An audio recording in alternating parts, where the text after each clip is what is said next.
Welcome to prime nine. నేను చందు. ఇక super exclusive news చూద్దాం. పాలన అంటే ఫైళ్లు కాదు, ప్రజల ప్రాణాలు. కురిడి అడవుల్లో ఓ గిరిజన సోదరి కళ్ళలో నుంచి వచ్చిన కన్నీటి చుక్క ఇప్పుడు 1500 మంది సికిల్ సెల్ బాధితుల ప్రాణాలు కాపాడే సంజీవిని కాబోతోంది. మా గర్భాలు నిలవడం లేదు సారు అంటూ ఆమె పెట్టిన కన్నీళ్లు డిప్యూటీ సీఎం పవన్ కళ్యాణ్ను కదిలించాయి. ఆ ఫలితమే ఇప్పుడు అరకులో ఏర్పాటు కాబోతున్న బ్లడ్ బ్యాంక్. ఇది కేవలం ఒక ప్రభుత్వ భవన నిర్మాణమా, లేక అట్టడుగు వర్గాల ఆర్తనాదాలకు ఒక ప్రభుత్వం ఎంత వేగంగా స్పందించగలదో చెప్పేందుకు నిదర్శనమా? ఓ సామాన్య గిరిజన మహిళ మాట ప్రభుత్వ విధానాన్ని ఎలా మార్చగలదో చెప్పే ఉదాహరణ. రైట్, ఇది అంశంపై మరింత సమాచారాన్ని మా ప్రతినిధి రాజ్ కుమార్ అందిస్తారు లైవ్ ద్వారా. రాజ్ కుమార్.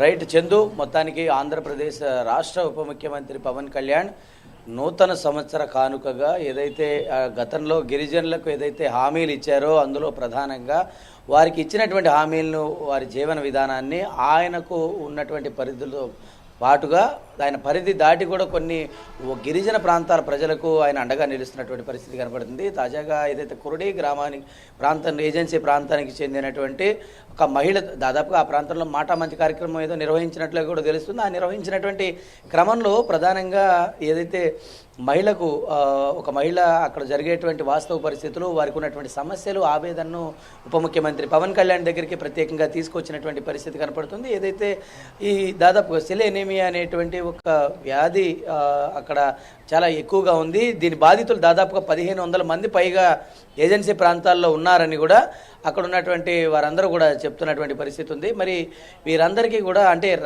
దీని కనుక ఒకసారి అధ్యయనం కనుక చేస్తే ఇది ఒక రక్తహీనతగా చూస్తారంటే బ్లడ్ బాగా తక్కువగా ఉండటం, రక్తం బాగా తక్కువగా ఉన్నటువంటి వారికి ఈ సమస్య బాగా ఎక్కువగా ఉంటుంది. కాబట్టి రక్తం చాలా అవసరమయ్యే అవకాశం కనపడుతుంది. కాబట్టి ఖచ్చితంగా అక్కడ ఒక బ్లడ్ సెంటర్ని ఏర్పాటు చేయాలని ఎప్పటి నుంచో ప్రభుత్వానికి అనేక రకాలైనటువంటి ఫిర్యాదులు అందాయి.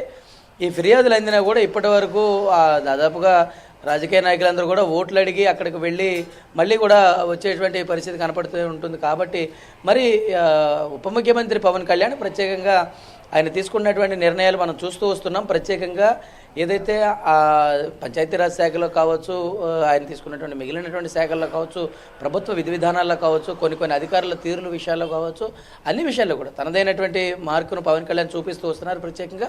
అయితే ఇటు గిరిజన ప్రాంతాలకు సంబంధించి కూడా ఇప్పటికీ ఆయన 2 నుంచి 3 సార్లు ఆ ప్రాంతాల్లో పర్యటించారు. పర్యటించినటువంటి తర్వాత గతంలో ఆయన పర్యటించినప్పుడు అక్కడ నీటి సమస్య కావచ్చు, రోడ్ల సమస్య కావచ్చు, ప్రధానంగా డోలీల్లో వారిని తీసుకొచ్చేటువంటి పరిస్థితి కనపడేది. అలాంటి పరిస్థితులు ఇక మీదట ఉండకూడదని వారికి దాదాపుగా రోడ్లు నిర్మాణం చేసి ఇవ్వటం కావచ్చు, వారి యొక్క జీవన విధానాన్ని మెరుగు చేసేటువంటి కొన్ని వారికి అందజేయడం కావచ్చు, అదేవిధంగా వారికి కరెంట్ ఇవ్వటం కావచ్చు, అనేక రకాలు ఒకటి కాదు చెప్పుకుంటూ పోతే అక్కడ వారికి చేసినటువంటి మేలు చాలా ఉన్నాయి. అయితే ఈ మాటామంతి ఈ కార్యక్రమంలో జరిగినటువంటి విషయంలో గిరిజన ప్రాంతాల్లో పవన్ కళ్యాణ్ అక్కడ ఉన్నటువంటి సమస్యలు ఏంటి, మీకు ప్రభుత్వం ఇస్తున్నటువంటి పరిస్థితులన్నీ కూడా అక్కడ అందుతున్నాయా లేదా, అన్ని విషయాలు కూడా మీకు సక్రమంగా చేరుతున్నాయా లేదా, ఇది అక్కడ మహిళలతో పవన్ కళ్యాణ్ అక్కడ మాట్లాడుతున్నటువంటి సమయంలో ఒక మహిళ ప్రధానంగా పవన్ కళ్యాణ్ దృష్టికి ఒక సమస్యను తీసుకొచ్చింది. అయితే ఏదైతే సెలెనేమియా అనే ఒక ఈ వ్యాధి వల్ల దాదాపుగా 1500 మంది గిరిజన ప్రాంతాల్లో ఇబ్బంది పడుతూ ఉన్నారు.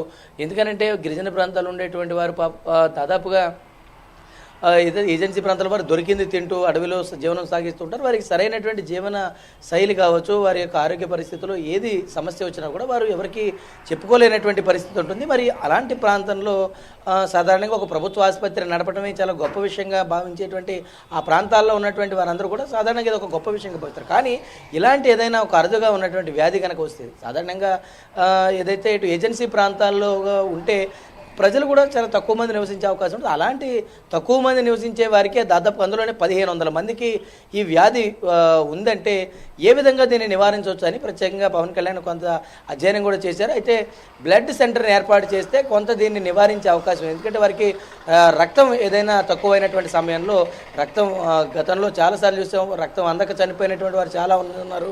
రక్తం అనేది ప్రాణాన్ని నిలబెడుతుంది. కాబట్టి అలాంటి బ్లడ్ సెంటర్ను ప్రత్యేకంగా ఈ ఏజెన్సీ ప్రాంతాల్లో ఏర్పాటు చేయడానికి ప్రత్యేకంగా పవన్ కళ్యాణ్ ఈ నిర్ణయం తీసుకున్నట్లుగా కూడా తెలుస్తుంది. మరి ఈ నిర్ణయానికి దాదాపుగా గిరిజనులందరూ కూడా చాలా ఆనందోత్సాహాలు వ్యక్తం చేస్తారు. ఇది కేవలం ఏదో ఇది ఒక రాజకీయంగా తీసుకున్నటువంటి నిర్ణయం కాదు. గిరిజనుల జీవన విధానాన్ని, వారి యొక్క ఆర్థిక స్థితిగతులన్నింటినీ కూడా మెరుగుపరచడం కోసం పవన్ కళ్యాణ్ ఈ నూతన సంవత్సరం వేదికగా ఆయన ఒక కానుక ఇచ్చినట్లు కూడా వారందరూ కూడా భావిస్తూ వస్తున్నారు.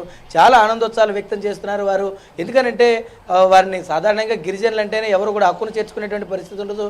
వారి యొక్క జీవన విధానాన్ని తెలుసుకుని ఎవరు కూడా వారి దగ్గరికి వెళ్ళే పరిస్థితి ఉండదు. అలాంటి ప్రాంతాలకు వెళ్ళడంతో పాటు అక్కడ ఒక్కొక్కటిగా వారి యొక్క జీవన విధానాన్ని మారుస్తూ వారికి అన్ని విషయాలు కూడా చెప్తున్నటువంటి పవన్ కళ్యాణ్ మళ్ళీ ఇలాంటి ఒక నిర్ణయం తీసుకుని వారి ఆరోగ్య పరిస్థితిని కూడా తెలుసుకుంటూ వారికి సముచితమైనటువంటి స్థానాన్ని ఈ ప్రభుత్వం కూడా వారి పక్షాన ఉంది అని నిలబెట్టడానికి తీసుకున్నటువంటి నిర్ణయంగా దీన్ని చూడాలి. ఖచ్చితంగా రాబో రోజుల్లో కూడా గిరిజనులంతా కూడా పవన్ కళ్యాణ్కు చేకొట్టేటువంటి పరిస్థితి ఖచ్చితంగా ఉంటుంది. ఎందుకంటే ఆ ప్రాంతాల్లోకి వెళ్ళి ఒకరోజు సామాన్య మానవులు ఎవరు కూడా జీవించేటువంటి పరిస్థితి ఉంటుంది. కానీ అలాంటి చోట్ల ఉండేవారు కూడా ప్రతి ఒక్కరు కూడా మనుషులే కాబట్టి ఆ మానవతా దృక్పథంతో పవన్ కళ్యాణ్ నిర్ణయం తీసుకున్నట్లు కూడా తెలుస్తుంది. 1500 మంది ఈ విధంగా లబ్ధి పొందుతున్నారంటే ఈ బ్లడ్ సెంటర్ వల్ల ఎంతవరకు దీనివల్ల లబ్ధి చేకూరుతుంది అనేది చాలా స్పష్టంగా కనపడుతుంది. మరి పవన్ కళ్యాణ్ తీసుకున్నటువంటి ఈ నిర్ణయాన్ని అందరూ కూడా స్వాగతిస్తున్నటువంటి పరిస్థితి కనపడుతుంది. రైట్ చందు.